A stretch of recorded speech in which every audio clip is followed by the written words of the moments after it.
Hi, this is Ryan with Publicity, coming to you from our offices at Contra Studios. Today we are in conversation with a man who needs no introduction, but he's going to get one, Mr. Brian McKnight. Welcome, Brian. Thank you.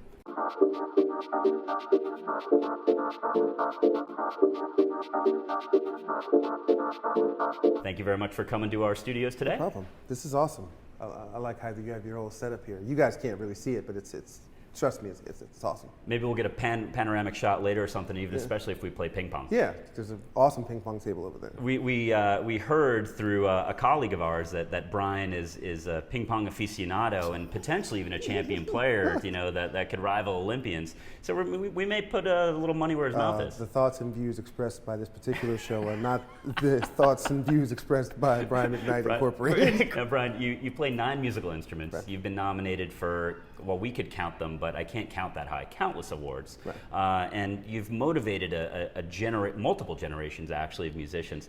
Do you ever reflect back on what that's like and how you're a motivational factor for music like Stevie Wonder was for you? Wow. I never thought, I always said if I could get an eighth of what Stevie had, then I'd be happy. And you must be ecstatic with I don't really, eighths then. Well, I don't think of it in those terms necessarily, but because of social media, now you really have an idea of how people feel about what you do, whether it's good or whether it's bad.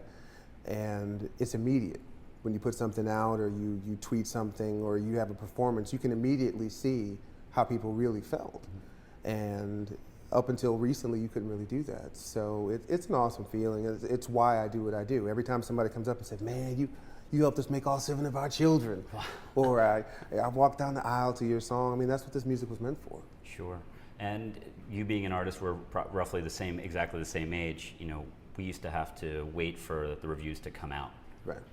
What is it like now going through that process of just having the entire world just be hammered with social versus years ago it would take a month to know how people felt about your music? Everybody has a blog.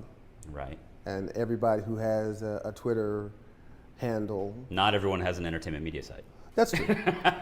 But everybody has something to say, Yeah. and now they say it. And I think that sometimes you have to develop even a thicker skin than you had before. All I'm trying to do is do the best that I can at this particular time. When I listen to records I made earlier in my career, they're difficult to listen to because of lots of reasons, technology and some other things. But I know that when I made it, it was the best that I could have done at that particular time. And once I can divorce myself from that once I get to that point.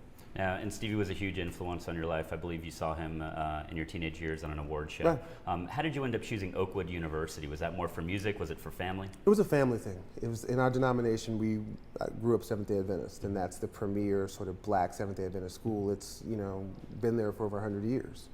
I was the 5th generation of my family to go there because in our church, I think there were only about 3 or 4 families that started that church, and my family was one of those families.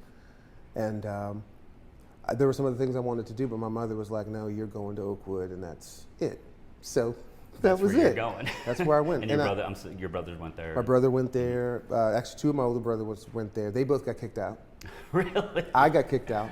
My dad got kicked out of the school. Okay. My uncle got kicked out of the school. Right. So it was a family tradition. Now have you since donated a library or a musical facility to where you can go back on campus and get an honorary degree? No, I mean I have a couple of honorary degrees already, but no, I do go back. My mom still lives there. For some reason, this school is so powerful that people end up gravitating back towards there. So my aunt and my uncle have retired there. My mom has some other family members. So it's great to go back. Well, Brian, thank you so much for your time. We appreciate you being with us in conversation. You got it.